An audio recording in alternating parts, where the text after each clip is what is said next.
이게 고객 100명을 만들자. 그러니까 관점이 그런 것 같아요. 열심히 그 물건을 발굴하고 그거를 광고해서 손님을 발굴하고 그 루틴적인 행위를 이어나가고 있지 않습니까? 우리가 이게 어찌 보면 자꾸 루틴에 빠지다 보면 이제 생각을 좀 덜 하다 보면 도대체 이게 내가 왜 이 짓을 하고 있는지 그런 어떤 궁금증도 함께 가지시면서 루틴을 밟아나가야 되는 거거든요. 근데 그 궁금증이라는 주제에 맞는 답이 바로 고객을 100명을 내가 만들기 위해서 물건을 발굴하는 거고 또 광고해서 또 임차인 발굴을 하는 과정에 이 고객이 나의 어떤 100명 중에 한 사람이 되는 관점에서 접근을 함께 해야 된다는 그런 얘기를 드렸던 거예요. 그 100명을 만들어지면 여러분들한테 어떤 일이 벌어지냐? 임장도 줄어들 수도 있고 광고도 줄어들 수도 있고 그런 어떤 효과가 발현된다는 얘기를 드렸던 거예요. 그리고 실질적으로 우리 매출이 2천만 원이 발생된다 그러면 본인들의 안정적인 생활이 누려질 수 있다. 그런 내용이죠. 고객 100명을 만들겠다는 관점을 가지면 여러분들의 어떤 마음이나 자세 자체가 조금 더 고객지향적이 될 수가 있는 거거든요. 그게 이제 저번 주에 어떤 주제였던 거고, 그런데 부동산이라는 것은 지금 현물로해서 세상에 존재하고 있는 거잖아요. 그런데 사람이라는 존재는 우리가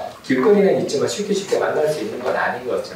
그리고 또 부동산이라는 것들은 공실이 있는 건물들은 우리를 좀 그나마 반겨줄 가능성이 높은 거고 매각하는 어떤 물건들도 조금 더 빨리 팔아야 되니까 그런 관점에서 반겨줄 가능성이 높은 거죠. 그래서 영업을 할 때는 물건 위주로 먼저 시작을 하는 거예요. 그래서 물건 발굴 및 이제 임대인 관리라는 큰 제목으로 여러분들한테 할 겁니다. 고객 100명을 관리한다는 것은 어찌 보면 굉장히 단순한 논리로 표현하면 내가 관리하는 고객의 100명의 전화번호가 있으면 돼, 핸드폰 번호가 있으면 되는 거예요. 그래서 결론은 우리가 물건 발굴한다는 얘기는 그냥 고객 핸드폰 번호를 따낸다 라고 심플하게 표현할 수도 있는 거예요.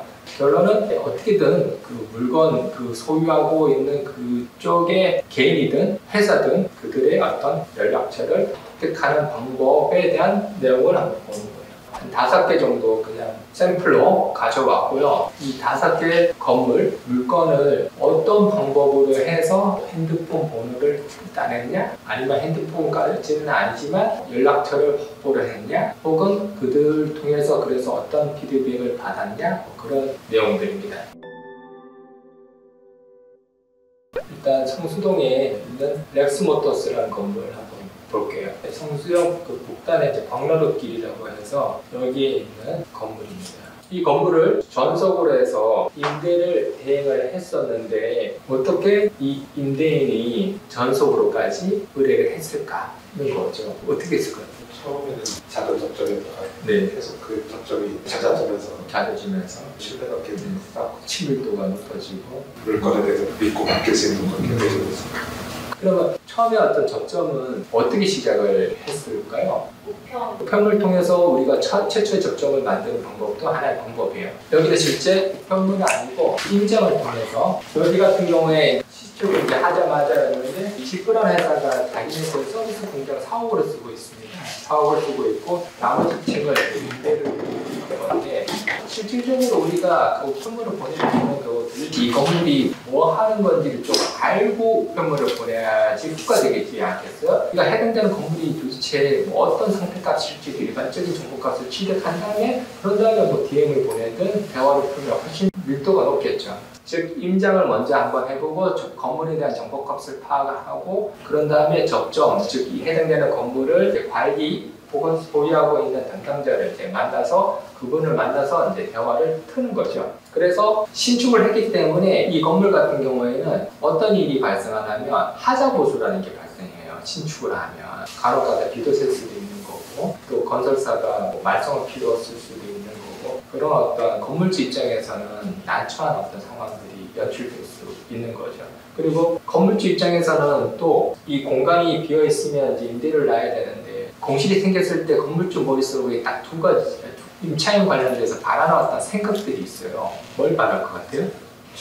장기 임대? 그 다음 또 뭐가 있을까요?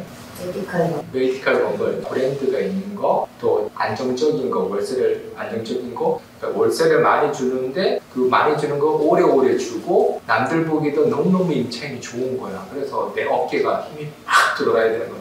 내가 스타벅스 건물주잖아. 그런 거죠. 그게 건물주가 바라는 마음인 거거든요. 그 관점에서 뭔가 대화를 풀어가면 굉장히 반길 수밖에 없는 거죠. 그 다음에 하나 더 말씀을 드리면 우리 건물주가 이제 임차인을 채웠어요. 그 분실을 채운 다음에는 아까 말했듯이 안정적인 매출이 발생을 해야 되는데 임차인이라는 게 항상 사업이라는 게 원만하게 잘 된다는 보장이 없는 거잖아요. 그래서 건물주들은 항상 바라는 게 월세가 안 됐을 때 그걸 어떻게 처리할까, 불편한 상황을 어떻게든 줄일까, 그런 거에 대한 고민을 하시겠죠. 그래서 계약서 자체가 아주 잘 써있기를, 내한테 조금 더 유리하게 써있기를 바랄 수밖에 없는 거죠. 그래서 여러분들이 특약상을 작성을 하시는 거예요. 문제 생겼을 때 이 조항을 통해 가지고 서로 불편한 관계를 만들지 말자는 취지로 계약서의 조건들을 정확하게 적고 특약상에 대한 글들을 명확하게 적는 것 뿐인 거거든요. 물건 발굴 과정에 이런 내용들이 좀 있을 수 있다 말씀드립니다. 이 건물은 지금 현재 DHL이 지하 1층에서부터 2층까지 쓰고 있고 3층에서부터 5층까지는 보스턴 사이언티픽이라는 회사에서 물류창고로 쓰고 있는데, 저 해당되는 건물은 어떻게 물건을 발굴했을까요? 이거 같은 경우도 시장에 이제 나와 있지 않은 물건이어서 즉 건축하고 있었던 거예요. 그래서 건축하고 있는 건물이다 보니까 시장이 오픈되어 있지가 않은 거고, 건물주도 마찬가지로 과거에는 건물을 다 지어놓고 임대를 하는 경우가 대부분이었기 때문에 건축 중일 때에는 건물주가 임대에 대해서는 생각을 잘 안 하고 있었던 거죠. 그래서 저가 이제 DHL 고객이 있었는데 아무리 마땅한 물건을 찾아봐도 시장에 나와 있는 물건 중에는 없었던 거예요. 결국은 새로운 물건을 발굴을 해야 되는데 그러기 위해서 인정을 다 받는 거죠. 찾는 과정에 신축을 하고 있는 건물이 있어가지고 발견을 해서 건물주를 만나봐야 될 거 아니에요. 그래서 건축하고 있으면 통상 건물주가 현장에 자주 나오는 경우에는 건축사무소, 건설사 사무소, 컨테이너나 그런 데 계시는 경우도 있고, 또 건물 주변을 배회하는 경우도 있고 그런 거죠. 여기 같은 경우에는 컨테이너에 이제 회의를 하고 있는 과정에 건물 주변 쉽게 말해서 만나는 거죠. 만나가지고 우량 입장이 있다고 얘기를 말씀드리는 거고, DHL이라는 회사를 말씀을 드리는 거고, 그 다음에 월세는 본인이 생각하고 있는 금액이 있다고 그러면 알려달라고 요청하는 거고, 없다면 우리가 이제 임대료를 산정해서 알려드리겠다고 이제 말씀을 드리는 거죠. 여기 같은 경우에는 현장 발굴인 거고, 기본적으로 이런 걸 이제 발굴하실 때 건물주가 뭘 기대하는지 그 관점에서 여러분들이 접근하면서 대화를 풀어야지만 서로 대화가 될 수밖에 없다. 네. 방금 전에 이글타운, 이글벳이라고 코스닥에 등록되어 있는 업체인데 이 회사의 사옥인데 이것도 8층만 본인들이 사옥을 쓰고 있고 나머지 층은 다 임대를 주고 있거든요. 이거는 임대를 맞추는 분양사원 같은 분들이 존재해서 그들이 최초에 임대 대행을 하고는 있었어요. 임대 대행을 하고 있었는데 그들이 이제 실적이 워낙 미비하다 보니까 그들은 잘리고 새로운 어떤 대행 중개사로 교체를 하려고 했는데 그게 이제 바로 저가 됐던 거죠. 당연히 바뀌려고 그러면 뭔가 실력이나 서비스가 만족스러워야지 바뀔 수 있는 거잖아요. 그래서 신뢰 전문성 관점에서 무엇인가 특단의 제공을 해주신다면 여러분들은 전적으로 받을 수가 있는 거죠. 이것도 마찬가지로 자체 계약서가 있지만도 그거에 대한 어떤 조언을 해주는 거고, 그 다음에 우량 임차인, 여기에 외국계 기업들도 제가 좀 넣어드렸는데 그런 걸 통해서 더 신뢰가 많이 확보가 되는 거예요. 무슨 브랜드죠? 이 건물도 이제 신축을 했는데 과거에는 이런 어떤 세차장 겸 서비스 센터 이런데, 그래서 이 건물, 이 땅에 이제 신축 예정이다라는 정보를 파악을 했어요. 그러면 여러분 입장에서는 당연히 궁금할 거 아니에요. 신축한다 그러면 그 어떤 용도로 지을까? 그 다음에 지은 다음에 누가 쓸까? 궁금하잖아요. 그래서 궁금하니까 물어봐야 될 거 아니에요. 정보를 파악해야 되잖아요. 근데 해당되는 이 동네에서 파악을 아무리 해도 정보값이 나오지 않더라고. 그래서 아까 말씀했듯이 DM을 보내는 거죠. 보내가지고 저를 알려주고 궁금하다라고 물어본 거예요. 그래서 이제 결론은 임대인의 접촉을 이제 따내는 건데, 근데 나 궁금하다고 물어보면 그 사람이 답변을 할까요? 대부분 안 하죠. 그래서 도리어 그분이 궁금한 거를 내가 답을 줄 수 있다고 거꾸로 얘기를 해야 되는 거예요. 거예요. 저 사람은 지금 현재 뭐가 아쉬울까? 뭐가 궁금할까? 라고 거꾸로 한번 생각을 해봐요. 그러면 아까 말했듯이 우량 임차인도 받고 싶어하고, 근데 지금 건물 짓기도 전이야. 그러면 우량 임차인은 나중에 문제인 거지. 더 전에 고민은 뭐겠어요? 요즘에 어떤 임차인들이 이 지역에 돌아다닐까? 그리고 내가 도대체 뭔 건물을 지으면 좋을까? 그런 고민을 할 수 있을 거 아니겠어요? 그런 고민에 대한 답을 내가 제공해 줄 수 있다라고 제안을 드리는 거죠. 지금 혹시라도 신축을 하고 있다는 얘기를 들었는데 그 방향이 결정되지 않았으면 요즘 이 지역에 어떤 트렌드가 있기 때문에 그 트렌드에 맞는 임차인 업종들이 있기 때문에 그와 관련된 업종으로 건물을 설계할 때부터 반영을 하신다면 공고를 제공해 드릴 수 있다. 그리고 지금 현재 시세 정보값에 대해서는 내가 알려드릴 수 있다. 예를 들어서 그런 어떤 편지를 보내는 거죠. 편지를 보내면 그들은 너무 궁금하니까 한번 당신 한번 찾아가고 싶다. 거꾸로 나한테 오는 거죠. 내가 약속을 잡아야 되는 거예요. 그러면 이제 사무실로 내방을 해서 그와 관련된 설명을 해드리는 거예요. 그러면 이제 그분이 이제 아까 내가 궁금했던 답을 스스로 다 얘기를 해주시잖아요. 그럼 나는 아까 궁금했던 답들을 다 알게 되는 거죠.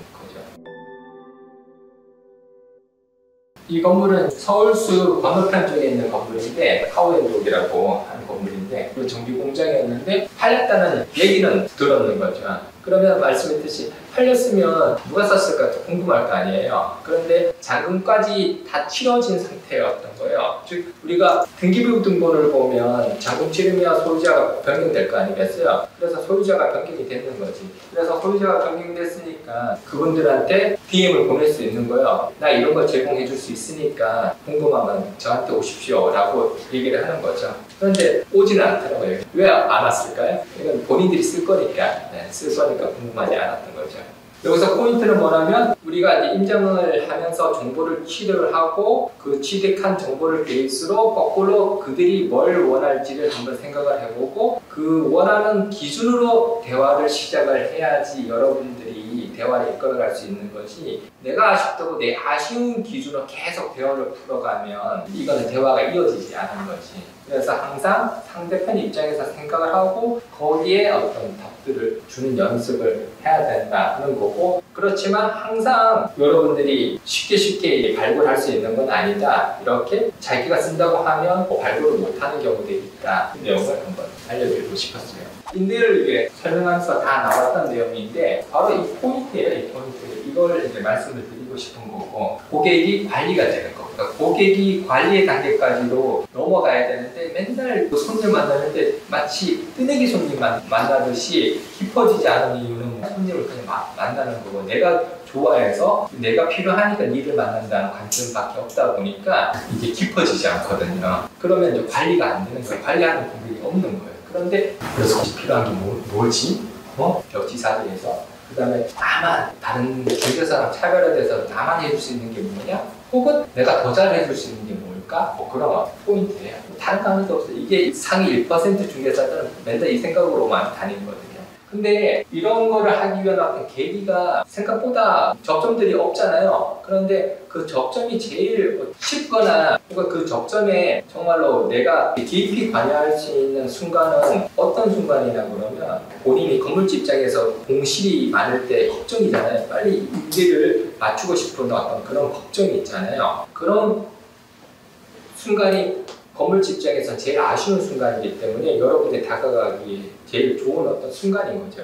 그리고 또 어떤 순간이 있나 그러면 건물주가 힘들어할 때 말썽피는 세입자 때문에 스트레스를 엄청나게 받고 있는 순간, 그리고 건물이 고장나서 뭐 해서 스트레스를 받고 있는 순간, 그런 순간이 여러분들이 다가갔을 때 또 그와 관련된 필요를 채워줬을 때 엄청나게 대화를 길게 이어갈 수 있는 거고, 동시에 깊이 있는 고객 관계를 형성할 수 있는 거거든요. 이렇게 이제 마무리를 하는 거고, 마무리 이전에 여러분들 어떤 관점으로 일을 하면 100명이 되는가를 한번 보시면서 이 관점에서 하시면 건물주를 만나신다면 100% 확신할 수 있는 거는 여러분들이 100명의 고객을 만날 수 있을 거다, 확보할 수 있을 거다. 이런 거로 마무리하겠습니다.